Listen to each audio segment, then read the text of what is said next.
What's going on, moviegoers? If you're new to the channel, my name is Christian. Welcome to C-Roll Productions. Halloween 6, The Curse of Michael Myers, you guys, actually ranks pretty high in my franchise ranking. I absolutely love this movie. I recently, yesterday, saw the producer's cut released in 2012, you guys.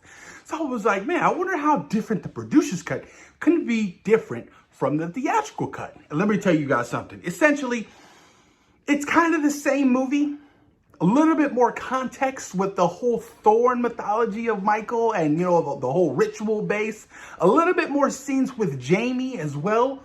But the third act is completely different. And that's where I feel like the movie falls off. And I can see why this is a producer's cut. Really weird. I've never really heard of a producer's cut. Usually it's a director's cut. Hashtag release the Snyder cut. But it's the producer's cut. I was like, okay, interesting. I mean, I didn't know the producer had that much pull where he can get his version of the film actually released. But like I said, it's kind of the same movie, but when you get to that third act, it's completely different. The third act of the producer's cut is absolutely terrible. I'm going to be honest with you. It's dog shit.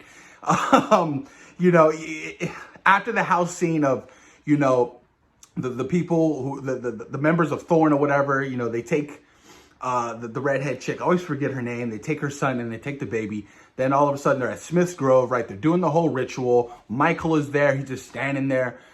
And then Tommy Doyle, Paul Rudd's character, you know, he takes Wynn hostage or whatever. And he's like, you know, you're not going to do this. And, you know, this is like Michael's last, you know, sacrifice. The last bloodline he has to kill is the baby because it's his baby. It got really weird. Like, it just got so weird because, you know, I guess he had, you know, had sex with Jamie. Not had sex, but, you know, they did the whole procedure or whatever. It was just weird. And I was just like, I don't really like this. I was just like, whatever. They escape, whatever. And Michael, he goes after them. You know, they're trying to get out of this, you know, the building, whatever. And then Michael's on his way down the hall, you know, and then Paul Rudd does the whole ruin, the rock, cuts his hand, and he says the words, and it stops Michael from attacking them. They escape. They're outside with Loomis. Loomis is like, oh, I still have some more work that needs to be done here. They're like, no, come with us. Loomis goes back, right? And he sees Michael laid out on the floor. No, before that, you see Michael just standing there, and, you know, Lynn, he walks up to him or whatever. He's like, what did they do to you?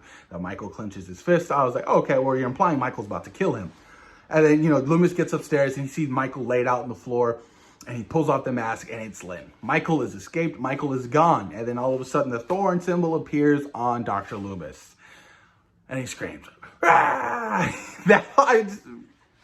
It was a terrible ending. And I can see why all of that shit was cut because it just didn't flow with the movie. It didn't. Essentially, the music is different as well. I feel like from the theatrical version, you hear a lot more of guitar or whatever, which I didn't necessarily mind. You know, I thought that was cool, but they went more so of the classic, you know, Halloween 1978 route, more of that soundtrack, more from what John Carpenter really brought. Very different score, but like I said, you know, the third act was so different. Even some of the kills are different, I believe. A little bit more scenes with Dr. Loomis we had, which I didn't necessarily mind. Any you know, I'm down for more scenes with Loomis. I love Loomis. But when Michael killed the dad in the house, that was different. He was like electrocuting him. You know, but his head didn't explode like in the theatrical version, you know. So like I said, there were little things that were, you know, different from the theatrical cut. But ultimately, I feel like the theatrical cut it flowed much better, especially the third act, you guys. But yeah, I finally saw it. Yay! I saw, you know, the producer's cut of Halloween 6. You guys, how exciting. Now on to watch Halloween 3, the Season of the Witch. Yes, you guys, I haven't seen Halloween 3, Season of the Witch because Michael Myers isn't in it. I have zero interest.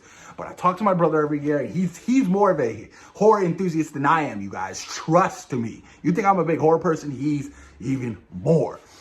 He always tells me, you gotta watch it, you gotta watch it. You know, I do have to watch it. I plan on watching it, and I'm gonna give you guys my honest thoughts and reactions on what I thought of Halloween 3, Season of the Witch, you guys. We'll see how that goes. But I'm curious, have you guys seen the producer's cut? Have you seen the theatrical cut? And where would you rank it in the franchise. Do you think it's much better than the theatrical cut? I honestly don't. I think it's, completely far off from even being anywhere close from the theatrical version, you guys. But post your comments down below. Let me know what you guys think about Halloween 6, The Curse of Michael Myers, the producer's cut. Whoosh. Post your comments down below, you guys. And of course, thank you guys for watching C-Roll Productions. And I'll see you in the next video. Peace.